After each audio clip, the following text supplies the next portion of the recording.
Sir ఇప్పటివరకు జరిగిన యుద్ధం అలాగే ఇప్పుడు ఈ ఒప్పందాన్ని మనం చూస్తున్నాం. దీనిని బట్టి ఇజ్రాయెల్ ఆధిపత్యానికి తిరుగులేదు అనుకోవాలా? అసలు ఇజ్రాయెల్ ఏం సాధించింది అనుకోవాలి సార్? ఇజ్రాయెల్ ఆధిపత్యం ఉన్నమాట నిజం, తిరుగులేదు అనే ప్రశ్న సెకండరీ. ఇప్పటికైతే క్లియర్ ఇజ్రాయలీ డామినేషన్ కనబడుతోంది. ఎందుకంటే హమాస్ ఇప్పటిదాకా భీష్మించుకుని కూర్చుంది బందీలు వదలము అని. ఇలా బందీలు వదిలిన మరుక్షణం తమకున్న ఏకైక లివరేజ్ పోతుంది అనేది వాళ్ళ భయం. కానీ వాళ్ళ బందీల విరమణకు అంగీకరించింది. సో ఒక్కసారి ఈ హమాస్ బందీలు అప్పచెప్తే మళ్ళీ తీసుకోలేరు. కానీ ఇజ్రాయెల్లో ఆపిన కాల్పులు మళ్ళీ ఎప్పుడైనా మొదలు పెట్టచ్చు.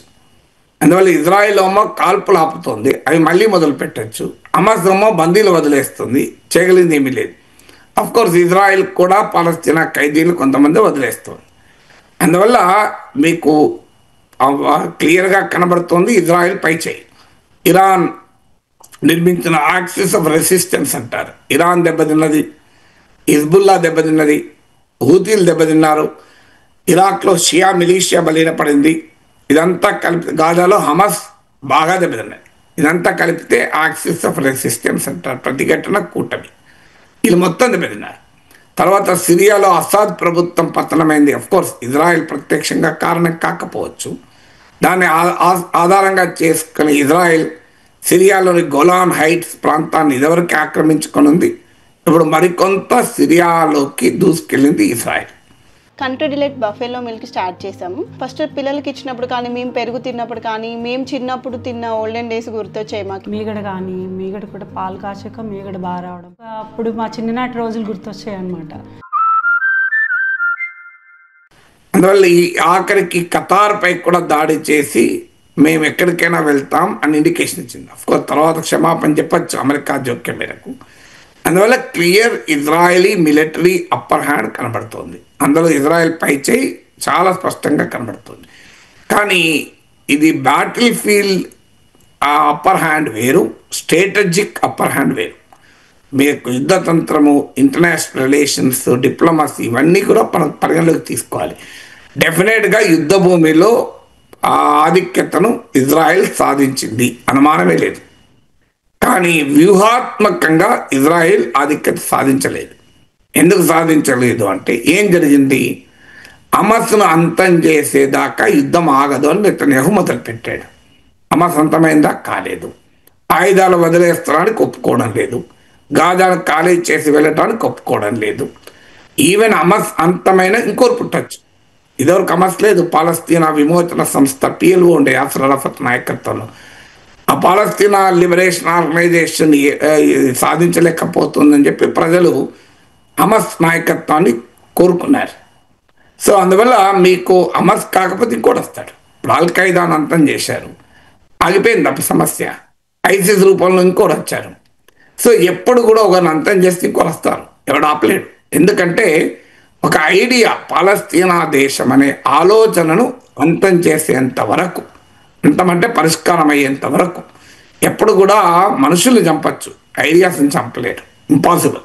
You cannot shoot an idea, you can shoot people. మీకు మనుషుల మీదకి యుద్ధ ట్యాంకులు పంపించచ్చు, మనుషుల్ని చంపచ్చు, మనుషుల్ని ఆకలితో చంపేయచ్చు, మనుషులు నివసించే ప్రాంతం ధ్వంసం చేయొచ్చు. కానీ ఐడియాను ఎక్కడ ధ్వంసం చేస్తాం? ఐడియా ఎక్కడుంటుంది? ఆలోచన అనేది ఎక్కడుంటుంది? అందువల్ల పాలస్తీనా దేశం ఏర్పడడం అనేది ఒక ఐడియా. ఆ ఐడియాను చంపలేదు కనుక హమాస్ విఫలమైతే అంతకన్నా మరింత బలమైన రూపంలో ఇంకో రెసిస్టెన్స్ ఫోర్స్ ముందుకు వస్తుంది.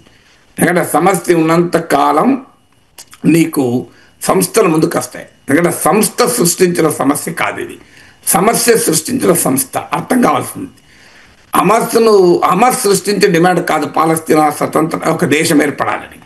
పాలస్తీనా ఒక దేశం ఏర్పడాలనే సమస్య ఉంది కనుక దాన్ని సాధించడానికి హమాస్ పుట్టింది. అందువల్ల సమస్య పరిష్కారం కానంత కాలం హమాస్ దెబ్బతిన్నా ఇంకోరు వస్తారు. అయినా ఇప్పుడు హమాసే ఆయుధాలు వదలనంటోంది, గాజాను ఖాళీ చేసి పొమ్మంటే పోనంటోంది. ట్రంప్ 20 పాయింట్ ప్లాన్లు ఉన్న ఈ రెండు డిమాండ్లకు హమాస్ ఒప్పుకోలేదు. దే ఆర్ అబ్సర్డ్ అని చెప్పింది. అంటే మరి వార్ ఆబ్జెక్టివ్ ఏంటి ఇజ్రాయెల్ది? హమాస్ లేని గాజాను సృష్టిస్తాం, Gaza will be free from Hamas. ఇది కదా వార్ ఆబ్జెక్టివ్. మరి ఈ వార్ ఆబ్జెక్టివ్ నెరవేరిందా? నెరవేరలేదు కదా. అక్కడ మొదటి సమస్య. రెండవది, అదనంగా ఇజ్రాయెల్ కొని తెచ్చుకున్నది ఏంటి? ఈ హమాస్ ఇజ్రాయెల్పై దాడి చేసే సమయానికి అరబ్ దేశాలు, చాలా దేశాలు అమెరికా నయానో భయానో ఇజ్రాయిల్తో ఒప్పందాలు కుదుర్చుకున్నాయి. ఈజిప్ట్తో మొదలైంది, క్యాంప్ డేవిడ్ అగ్రిమెంట్తో. అబ్రహాం ఎక్కార్డ్ అని కుదిరింది. అబ్రహాం ఎక్కార్డ్లో యునైటెడ్ అరబ్ ఎమిరేట్స్, మీకు బహ్రెయిన్, తర్వాత మొరక్కో, సూడాన్ కూడా కలిసింది. సౌదీ అరేబియాకు ఇజ్రాయెల్కు మధ్య నార్మలైజేషన్ టాక్స్ మొదలయ్యాయి. హమాస్ దాడి చేసి ఉండకపోతే సౌదీ అరేబియా ఇజ్రాయెల్ మధ్య కూడా ఒప్పందం కుదిరేది. ఆ సమయంలో హమాస్ దాడి చేశారు. దాంతో ఏం జరిగింది? వెనక్కుపోయిన పాలస్తీనా సమస్య మళ్ళీ ముందుకొచ్చింది. మూడవది, అరబ్ దేశాలన్నీ ఏకమయ్యాయి. ఇప్పుడు ఎప్పుడైతే నెతన్యాహు దుందుడుకుతనంతో ఖతార్పై దాడి చేశాడో అరబ్ దేశాల్లో అనూహ్యమైన ఐక్యత లేదు. అంటే హమాస్ పైన దాడి చేసినంత కాలం ఈ ఐక్యత లేదు. ఒకవేళ ఉన్నా అది మాటలకే ఎక్కువ. కానీ ఎప్పుడైతే ఖతార్పై దాడి చేశాడో అన్ని అరబ్ దేశాలకు అనుమానం మొదలైంది. ఇవాళ హమాస్ పైన, హిజ్బుల్లా పైన, హూతీల పైన, ఇరాక్లో షియాల పైన, ఇరాన్ పైన దాడి చేస్తారు, మమ్మల్ని ముట్టుకోరు, మాకు అమెరికా అండ ఉంది అనుకున్నారు. కానీ అమెరికా మిలిటరీ స్థావరం ఉన్న ఖతార్ పైన, అమెరికాకు ట్రంప్కు క్లోజెస్ట్ అలా అయిన ఖతార్ పైన ఇజ్రాయెల్ దాడి చేసింది. దాంతో అరబ్ దేశాలన్నీ ఏకమవుతున్నాయి. మీకు అందుకు ఉదాహరణే సౌదీ అరేబియా పాకిస్తాన్తో కాంప్రిహెన్సివ్ డిఫెన్స్ అగ్రిమెంట్ కుదుర్చుకుంది. పాకిస్తాన్ అణ్వాయుధ సామర్థ్యాన్ని ఇజ్రాయిల్ సౌదీ అరేబియా రక్షణకు వాడుతానంటూ హామీ ఇచ్చింది. 40 దేశాల అరబ్ ముస్లిం దేశాలకు కలిసి అరబ్ ఇస్లామిక్ నాటో ఏర్పాటు చేస్తామని అంటున్నాయి. అబ్రహాం ఎక్కార్డ్లో సౌదీ అరేబియాలో చేరేది, ఇక ఆగిపోయింది. అంటే మరి ఏం సాధించింది ఇజ్రాయిల్? మూడో పాలస్తీనా సమస్యను మరింత ముందుకు పట్టుకొచ్చింది. అరబ్ దేశాల మధ్య ఐక్యత తెచ్చింది. నాలుగవది, అమెరికాలో కూడా ఇజ్రాయెల్ పట్ల వ్యతిరేకత పెరిగింది. ఇప్పుడు తాజాగా ప్యూ రీసెర్చ్, ఇది చాలా ప్రముఖ పరిశోధనా సంస్థ, వాళ్ళ పరిశోధన ప్రకారం 60% ఆఫ్ అమెరికన్స్ ఇజ్రాయెల్ మానవ మారణ హోమానికి గాజాలో పాల్పడుతుంది అని అభిప్రాయం వ్యక్తం చేశారు. ఇజ్రాయెల్లో, అమెరికాలోని 50 యూనివర్సిటీస్లో పాలస్తీనా ప్రజలకు అనుకూలంగా ప్రదర్శనలు జరిగాయి. ఇక వాషింగ్టన్ పోస్ట్ తాజా పోల్ ప్రకారం అమెరికన్ జ్యూస్, అంటే అమెరికా ఇజ్రాయెల్ బలమైన బంధానికి కారణం అమెరికాలో ఉన్న ఇన్ఫ్లుయెన్షియల్ జ్యూస్ కమ్యూనిటీ, యూదుల కమ్యూనిటీ, వాళ్ళు కూడా వ్యతిరేకిస్తుంది నెతన్యాహును. వాషింగ్టన్ పోస్ట్ సర్వే ప్రకారం 61% ఇజ్రాయెల్ చర్యలు తప్పనిగా భావిస్తున్నారు, మానవ మారణ హోమానికి పాల్పడుతున్నారంటున్నారు. సో అందువల్ల నీకు అమెరికాలో కూడా ఇజ్రాయెల్ గుడ్ విల్ తగ్గుతుంది.